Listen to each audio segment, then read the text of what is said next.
Your service is complete. I'm declaring a mistrial in this case. At that moment on the 1st of July, 2024, you could hear a pin drop inside the Dedham, Massachusetts courtroom. After nearly 5 days of deliberating, the jury in the Karen Reed murder trial could not reach a unanimous verdict.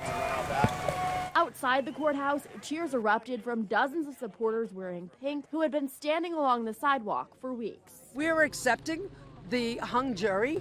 If this is retried, will you be here?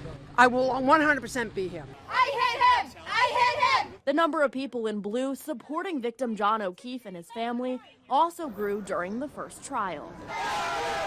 Most normal people don't show up and tailgate at a murder trial, and we're here to support the O'Keefes. They have been harassed relentlessly. The case has garnered national attention. It's smoke and mirrors, and it's going through my private life and trying to contrive a motive that was never there. They failed miserably, and they'll continue to fail. No matter how long it takes, no matter how long they keep trying, we will not stop fighting. Karen Reed and her defense team spoke on the steps of the courthouse moments after the judge declared a mistrial. Minutes later, the district attorney's office decided to retry the Bristol County woman for the death of her Boston police officer boyfriend, John O'Keefe. The second trial is set to begin April 1st, with the second-degree murder charge still on the table, despite a federal appeal from her defense team. But what led up to a mistrial, and what's happened since? A lot. Let's take a look back at some of the first witnesses to take the stand. I hit him. I hit him. Oh my God, I hit him. Experts say testimony of the first responders the morning O'Keefe was found outside of 34 Fairview Road in Canton is some of the most compelling evidence in the case. Reed is accused of backing into him with her SUV and leaving him to die during a snowstorm in 2022. Her attorneys claim she was framed and say the Boston police officer was beaten up at a party inside the Fairview Road home. John never came into my house that night. He would have been welcomed, and the defendant would have been welcomed with open arms. Reed's defense also claims the Albert's German Shepherd dog Chloe could be involved. But prosecution witnesses say no dog DNA was found on O'Keefe's clothing.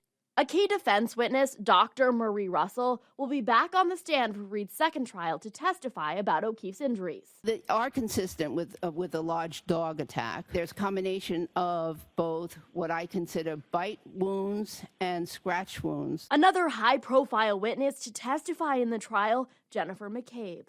She helped Reed look for O'Keefe. She said, I hit him, I hit him, I hit him.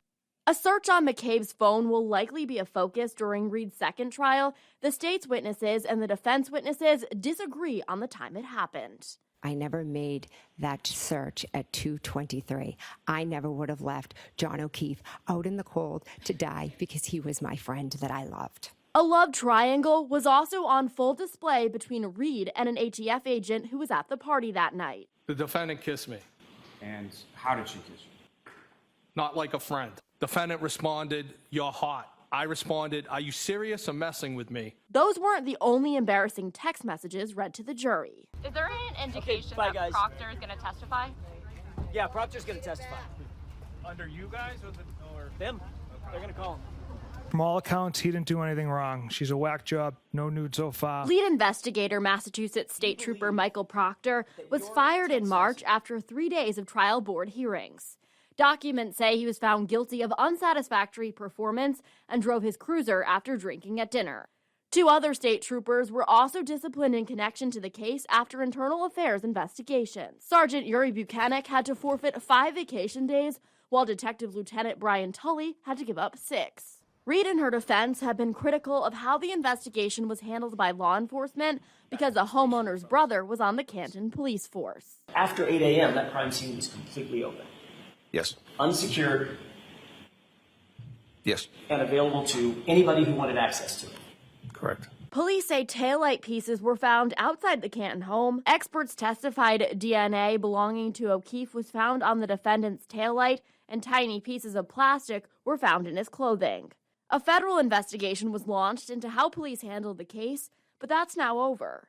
There is no longer any federal investigation into the investigation of John O'Keefe's death or any related matters. It is closed. It is over. During that investigation, the feds hired 2 crash reconstruction experts from ARCA. Both testified during Reed's first trial, but prosecutors say the defense misled the court about its relationship with the expert. Reed's attorneys say jurors have come forward saying they agreed to acquit her on the most serious charge, second-degree murder. A gag order is now in effect for attorneys on both sides, with fears the jury pool could be tainted. Through the jury pools, find that there's nobody who hasn't heard of the case, but that you're going to try to do excellent jury selection to at least find people who have an open mind, who are not biased, who are ready to listen to the evidence. That can be tough. Motions continue to be filed, with the second trial set to begin in April. It's going to be interesting because we've basically seen a preview because we saw the first trial. This particular trial will have a particularly skilled prosecutor that Hank Brennan is very much admired for his talent as an extremely good attorney. And it's believed that this trial might actually be a little shorter, that it'll be tighter. Rallies for Reed continue across the country, including here in southern New England. You see strangers who have come out and supported my sister week in, week out, and now for the first time here in Warwick. It's incredibly uplifting. You can turn to 10 on air and online for coverage of the second trial. Katie Benoit, NBC 10 News.